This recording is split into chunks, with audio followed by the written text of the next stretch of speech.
प्रिय विद्यार्थियों, पिछले लेक्चर में समझौता योजना composition scheme under section 10 GST act उसके बारे में हम लोग चर्चा कर रहे थे कि किस तरह से काम करती है कंपोजिशन स्कीम, क्या उसके प्रोविजंस हैं, कौन लोग उसको ऑप्ट कर सकते हैं, किन लोगों के लिए ये स्कीम नहीं है। अगर आप स्कीम लेते हैं तो इनपुट टैक्स की क्रेडिट के बारे में क्या रूल होगा, वो हम लोग चर्चा कर रहे थे। आज उसी को आगे कंटिन्यू कर रहे हैं। पिछले लेक्चर में हम लोगों ने बात कर ली थी कि अगर लेते हैं तो उस पर टैक्स की दर क्या होगी। आज कुछ एक और पॉइंट्स थे जिनके बारे में बात कर रहा हूँ। अगर आपने जीएसटी एक्ट के तहत कंपोजिशन स्कीम ले ली है तो अब प्रत्येक वर्ष आपको नई सूचना देने की ज़रूरत नहीं है। एक बार रजिस्टर हो गए तो हो गए, बशर्ते इस अधिनियम तथा नियमों की जो शर्तें हैं वो आप पूरी करते हो। अगर आपका टर्नओवर 1.5 करोड़ या 75 लाख से ज़्यादा नहीं है तो आपने एक बार अपने को रजिस्टर कर लिया तो वो स्कीम आप पे एप्लीकेबल रहेगी जब तक कि आप टर्नओवर को क्रॉस नहीं कर जाएं या जो और रेस्ट्रिक्शंस हैं उनको आप फॉलो नहीं कर रहे हो।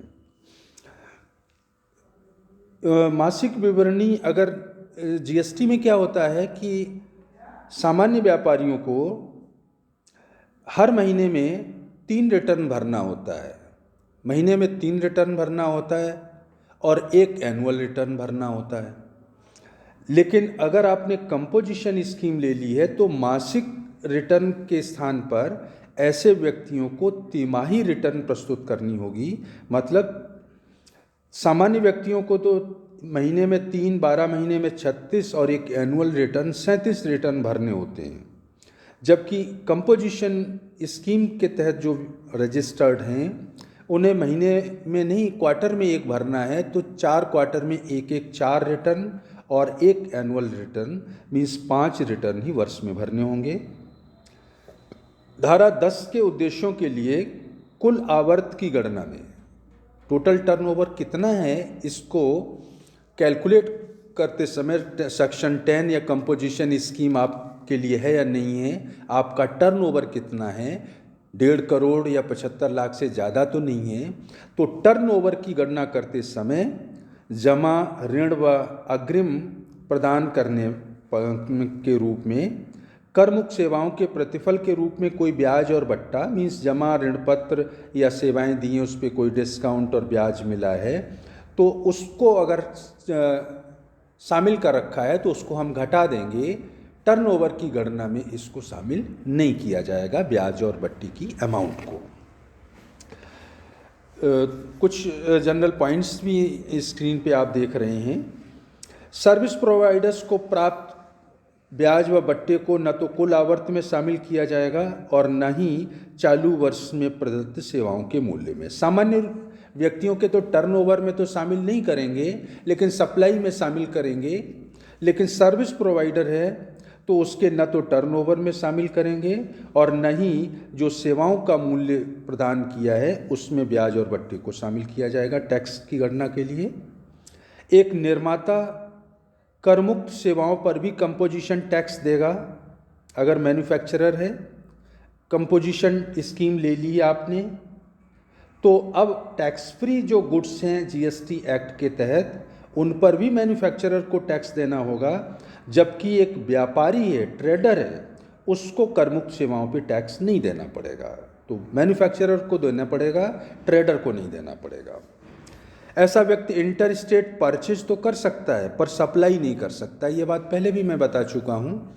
जो व्यक्ति इंटर स्टेट एक राज्य से दूसरे राज्य के बीच माल की सप्लाई करते हैं वो कंपोजिशन स्कीम नहीं ले सकते हैं। कंपोजिशन स्कीम अगर आपने ले रखी है तो दूसरे राज्य से माल खरीद तो सकते हैं, आप परचेज कर सकते हैं, लेकिन सप्लाई नहीं कर सकते हैं क्योंकि वो वहाँ पे रेस्ट्रिक्शन है उन लोगों के लिए।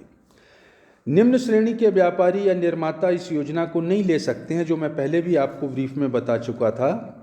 इन लोगों को गवर्नमेंट ने नोटिफाई कर दिया है कि ये कंपोजिशन स्कीम के तहत नहीं आएंगे। इनका रेगुलर असेसमेंट होगा। Manufacturer of ice cream, paan masala, tobacco, casual traders, casual taxable person या नॉन रेजिडेंट टैक्सेबल पर्सन, आकस्मिक व्यापारी या अनिवासी कर योग्य व्यक्ति। Business with supply goods through e commerce operator, e commerce platform के माध्यम से, जैसे ये आपकी अमेज़ॉन है या फ्लिपकार्ट वगैरह, ई कॉमर्स प्लेटफॉर्म के तहत माल की सप्लाई करते हैं, तो ये कंपोजिशन स्कीम के लिए एलिजिबल नहीं होंगे। Composition dealer can not supply goods not taxable under GST such as मानवीय उपयोग की शराब, petrol, diesel, natural gas, aviation spirit, मैं बता चुका हूँ आपको पहले भी। तो जिस व्यापारी ने कंपोजिशन स्कीम के तहत अपना रजिस्ट्रेशन करा रखा है, वो इन जिन पे GST चार्ज नहीं होता है, इन वस्तुओं की सप्लाई नहीं कर सकता है, इनमें डील नहीं कर सकता है। और रिवर्स चार्ज के तहत करदाता को स्वयं ही टैक्स देना होगा। अगर आपने कंपोजिशन स्कीम ली है और रिवर्स चार्ज के तहत आपकी कोई टैक्स लायबिलिटी बनती है, तो रिवर्स चार्ज के तहत आपको टैक्स देना पड़ेगा। कंपोजिशन स्कीम वहाँ पे लागू नहीं होगी। पीछे मैंने आपको बताया था कि जो टैक्स की रेट्स हैं 10(2)A सेक्शन में अदर सर्विस प्रोवाइडर्स के लिए थी, तो गवर्नमेंट ने अदर सर्विस प्रोवाइडर्स के लिए स्कीम लॉन्च की है, composition scheme for small service suppliers and mix suppliers, लघु सेवा प्रदाताओं और मिश्रित आपूर्तिकर्ताओं के लिए समझौता योजना। क्या फीचर्स हैं इस स्कीम के? कोई भी व्यक्ति जो निम्न आधारभूत शर्तों को पूरा करता है, इस योजना को विकल्प के रूप में ले सकता है।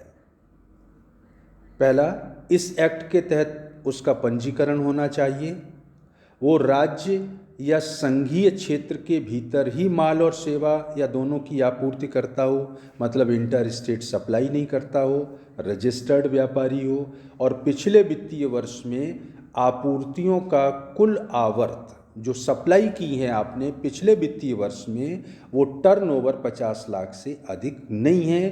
तो सेक्शन 10(2)A के तहत स्मॉल सर्विस सप्लायर्स और मिक्स सप्लायर्स के लिए ये सरकार ने स्कीम लॉन्च की है। नोट, पात्रता हेतु 50 लाख से अधिक आपका टर्नओवर नहीं होना चाहिए। तो पात्रता हेतु कुल आवर्त टोटल टर्नओवर की निर्धारण में वित्तीय वर्ष की 1 अप्रैल से उस व्यक्ति के पंजीकरण के लिए दायी होने की तिथि तक के आपूर्ति के मूल्य को भी शामिल किया जाएगा। जिस डेट पे आप रजिस्ट्रेशन करा रहे हैं वहाँ तक आपने जो बेचा है वो भी शामिल किया जाएगा, परंतु जमा या ऋण पर अगर कोई ब्याज और बट्टा मिला है वो शामिल नहीं होगा। तो जो लघु सेवा प्रदाता हैं उनके लिए स्कीम है, अगर उनका टर्नओवर 50 लाख से अधिक नहीं है तो वो इस स्कीम के तहत अपना रजिस्ट्रेशन करा सकते हैं, ऑप्ट कर सकते हैं स्कीम। टैक्स की जो दर होगी वो 3% सेंट्रल का होगा, 3% स्टेट का होगा, टोटल टैक्स पे करना होगा 6%। स्कीम के संबंध में कुछ क्लैरिफिकेशन है, नोट्स में देखिएगा। देय कर की गणना हेतु जो आवर्त है, टर्नओवर पे टैक्स लगता है, तो देय कर की गणना हेतु आवर्त में टर्नओवर में निम्न आपूर्तियों को शामिल नहीं करेंगे। कौन कौन सी आपूर्तियों को शामिल नहीं करेंगे? वित्तीय वर्ष की 1 अप्रैल से उस व्यक्ति के पंजीकरण के लिए दायी होने की तिथि तक की गई आपूर्ति का मूल्य। टैक्स की गणना करते समय पंजीकरण की तिथि तक दायी होने के 1 अप्रैल से पंजीकरण के लिए दायी होने की तिथि तक जो उसने सप्लाई की है वो शामिल नहीं की जाएगी। जमा, ऋण या अग्रिम पर कोई ब्याज बट्टा मिला है वो भी शामिल नहीं करेंगे।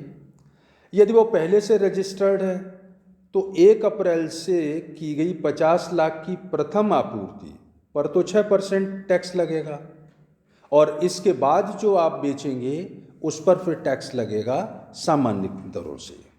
और अगर पहले से रजिस्टर्ड नहीं है तो 1 अप्रैल से जिस दिन वो पंजीकरण के लिए दायी होता है, उस दिन तक की बिक्री को 50 लाख रुपए की गणना में शामिल नहीं करेंगे, अर्थात उस पर तो सामान्य टैक्स की दर लगेगी और दायी होने के बाद जो टैक्स जो 50 लाख तक की आप बिक्री करेंगे उस पर कंसेशनल रेट 6% की दर से टैक्स चार्ज किया जाएगा। यदि किसी व्यक्ति की आपूर्ति 50 लाख से अधिक हो जाती है तो योजना से बाहर नहीं होता है, परंतु वो अगले वर्ष इस स्कीम को ऑप्ट नहीं कर सकता है। इस साल तो आपकी ज़्यादा हो गई तो 50 लाख पे तो रियायती दर से, और उससे जितना ज़्यादा आपने माल बेचा है उस पर सामान्य दर से टैक्स की गणना की जाएगी। तो इस तरह से ये कुछ एक प्रोविजंस थे समझौता योजना के। जीएसटी एक्ट के तहत सरकार ने छोटे और लघु व्यापारी, निर्माता, सर्विस प्रोवाइडर्स को राहत देने के लिए स्कीम लॉन्च कर रखी हैं कि आप सामान्य कर दरों की अपेक्षा कंसेशनल रेट से टैक्स पे करें, और उनका असेसमेंट का प्रोसीजर भी सिंप्लीफाई कर दिया है। कम से कम रिटर्न उनको भरना पड़े, उनको खर्चा कम करना पड़े। तो ये कंपोजिशन स्कीम का थ्योरेटिकल पोर्शन था। इससे संबंधित अगर कोई न्यूमेरिकल होगा तो मैं देखूंगा। आज के लिए इतना ही, नेक्स्ट लेक्चर में फिर आगे बात करूंगा। Thank you.